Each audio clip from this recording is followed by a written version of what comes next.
our fellow cleaning professionals. We know our industry does not get a lot of respect. We're so glad you're here. We make this free content for you. We understand the challenges of the industry. If you've gotten value out of this, please subscribe. And for those business owners you know, team members you know, share this podcast with them if you would.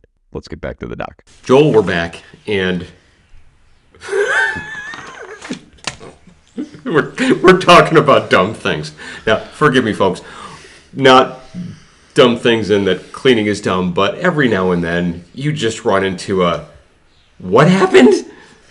Think of about 100 exclamation points dumb. And maybe a couple of colorful expletives. I know in the course of your consulting business, you talk with a lot of business owners, small and large. And every now and then you get one of these. Oh, we get some interesting stories about how do I deal with this. Okay, so what do you have on the I'm dealing with dumb today? This is an interesting story because this person definitely knew better. A supervisor had put in their notice. It's their last day of work. Okay. Do you expect a supervisor that has a lot of extra training and has to enforce rules and all that to do something like really crazy? Well, Joel, on their last day? On their last day, I might think that it was going to take a little longer because they're sandbagging it, but that's about what I would expect. They're not really sandbagging on the last day most of the time. They went out early. Okay. They, turn in the keys and things. But no, in this case, this supervisor, it was their last day. This particular client had a high-profile client. They were very excited about the account, and they were excited that they managed the account and supervised the account. And the first thing that they broke was the protocol of not letting people into the workspace, into that building. Okay. What happened, this individual decided on their last day they wanted to show off this elegant client to their children. Are we talking like their teenage children? Please tell me we're talking. Teenage, yeah, Okay. Teenage level. So we were talking like babies. Not babies, Okay. but still in a facility that has high level of security and sign-offs about not letting unauthorized people, unbadged people, people that just knock on the door, things like that. So you should never bring your children in.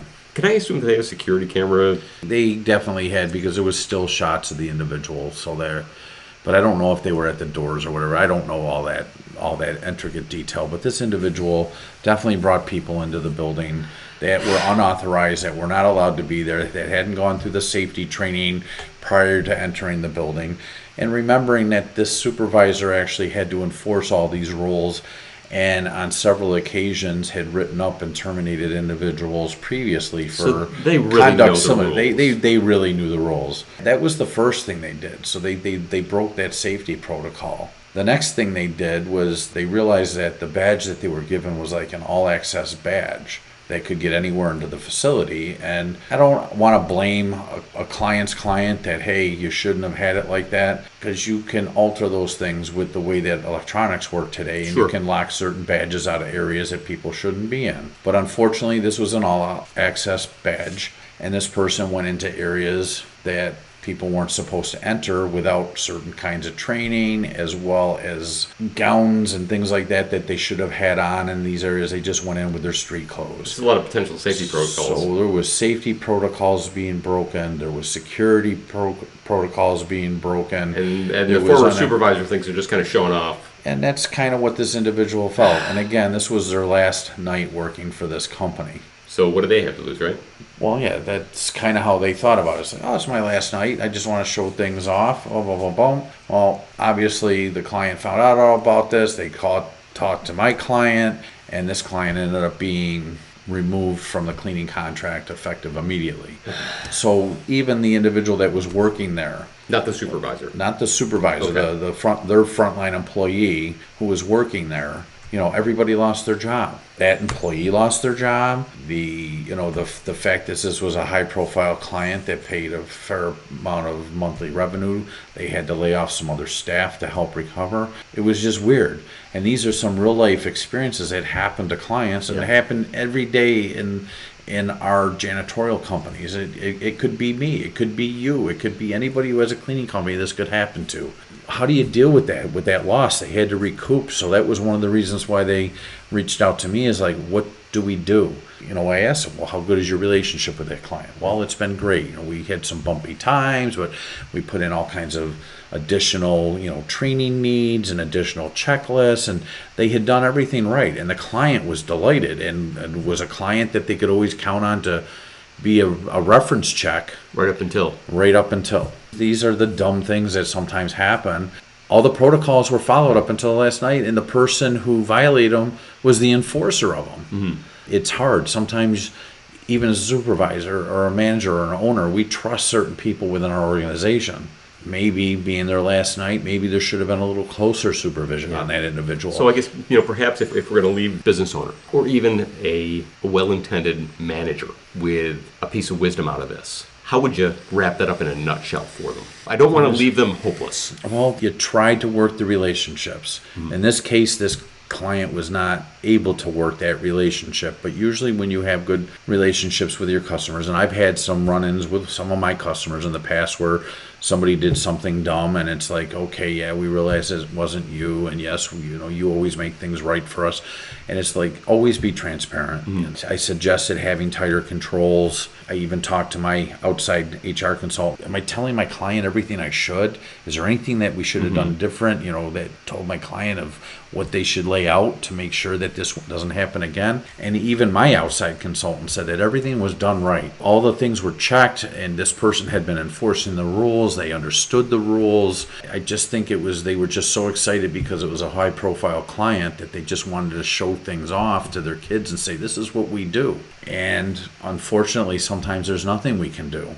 To be sure that you have your I's dotted, your T's crossed, and that everything is done properly in your training, particularly with supervisors and managers that are out in the field, because they're a representation of your company.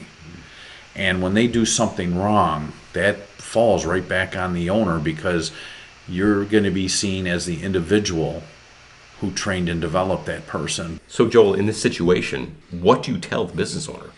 The best bit of advice that I can give the business owner, obviously, there was nothing they could do to save this. They did everything that I had said to try to save this. But then it's like, what if this happens again? What can you do? Or if you, the listener, might be experiencing something like this upcoming soon. You have an employee who's leaving, right? That you have an employee that's leaving. This is maybe what you would like to do for the future. Mm-hmm. So one, if you're a smaller company and you have like one supervisor, you, the owner, well, you know what? That's part of ownership. That's part of entrepreneurship. I'm sorry. And it may sound harsh. You need to work with that person on the last night to ensure that everything is right. And it'll be a good way of you double checking, making sure you have the keys and you have the codes and things like that. Not only that, are you retaining the account, but you're retaining the account for perhaps another team member who's going to clean there. Exactly. So that's the first thing that you should consider if you're a small company.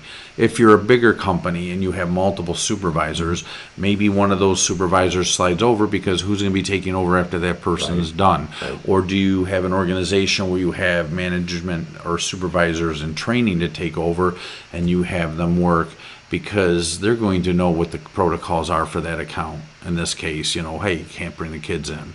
Leave them in the car. I mean, first of all, why do you even have your kids with you? That would be the first question I would ask. Why are the kids riding around with us tonight? They need to go home. This is not proper protocol. So that could have been headed off way earlier than when this happened in this case. So I guess for the upstart company, or even the company that is maybe facing something like this in the very near future, you need to have somebody work with that individual on the end of the night, because not that they're a bad person. Obviously, they were in a very respected role within your company, but you want to make sure that you make a smooth transition, because just like a frontline employee that may be transitioning out, you don't want your client to know. Same with the supervision and management staff. You want to make sure it's a smooth transaction. Joel, just because employees do dumb things doesn't mean we have to do them as owners, right? That is correct. Thanks, Joe. You're welcome.